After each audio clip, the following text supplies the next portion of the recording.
Ceux qui connaissent mon répertoire savent que dans plus d'une chanson, il y a des personnages masculins ou féminins. Une déménageuse, un Gilles, une Madeleine de Francis, qui est une religieuse, une bleue, une douce. Un quatrième personnage insolite est venu rejoindre la collection il y a peut-être même pas une semaine.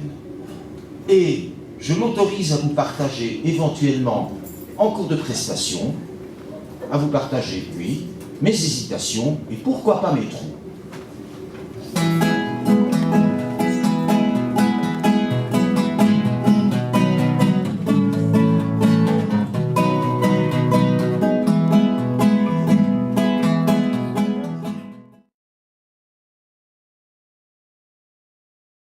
Une institutrice en chef a dit un de ses sujets.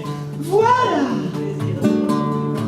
Élève David, votre écriture à pattes de mouche est une torture. En tant que pédagogue enseignante, dans votre intérêt, je vous recommande un graphisme plus stylisé, ainsi que vous perfectionnerez.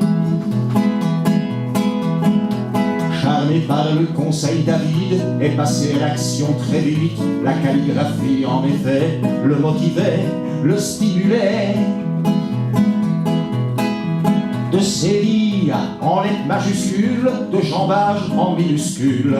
Au bout de 2 mois, l'évolution chez le gosse avait fait des bons.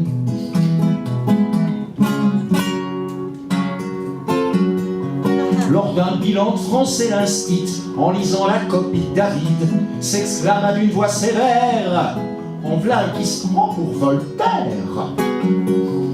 Elle fit l'amour parafa au bic rouge, l'un ou l'autre endroit de l'interro de son élève, et ajouta des commentaires.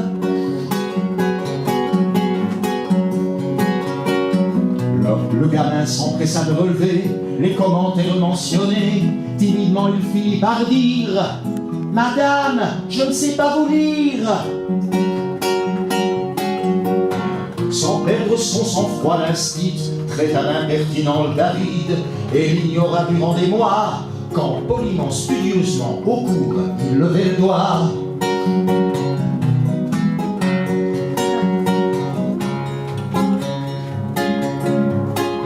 Faut jamais contester le pouvoir, il a toujours raison, le pouvoir.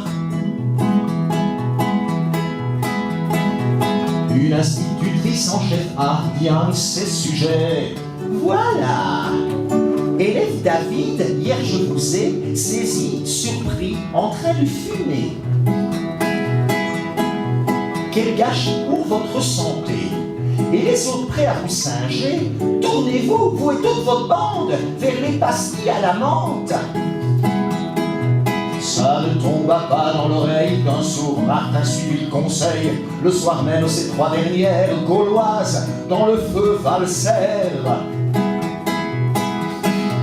Dès le lendemain, les toilettes de l'école de Varenette, plus un mégot de part en part n'entachait le moindre urinoir.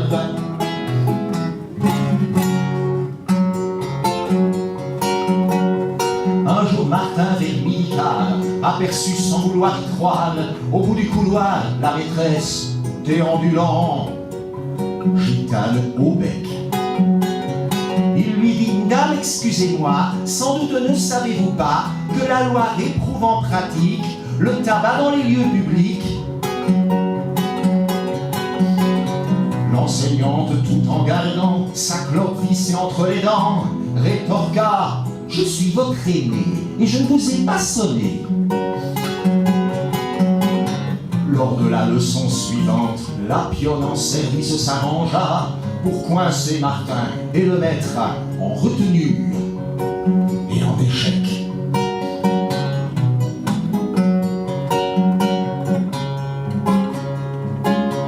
Faut jamais contester le pouvoir, il a toujours raison, le pouvoir. Dernier volet. Une institutrice police en chef a dit un de ses sujets. Voilà, élève Albert, quand vous tournez autour des filles, vous les collez. Vous les faites fuir, vous les brusquez. Réfrénez vos ardeurs, cessez de les affubler de surnoms, Albert. Les filles ont un prénom. Moi qui suis une femme. L'élève intégral le discours. L'élève intégral le discours. Et le reste suivit son cours. Charmant galant, attentionné, notre Albert avait tout pigé. Bientôt Phalésie attendril reçut de Charlotte, de Cécile et d'Aïcha des mots doux, des câlins et des bisous osés.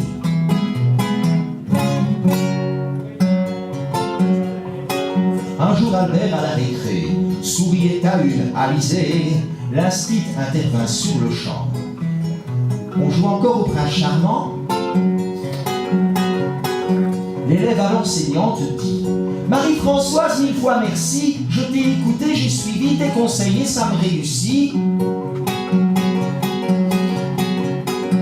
L'enseignante rouge de colère dit en regardant la face: Albert, vous me traitez d'égal à égal, quelle effronterie, quel scandale. Elle le bouscula, lui tira les oreilles, lui administra devant les yeux de toute une cour de légendaires aller-retour.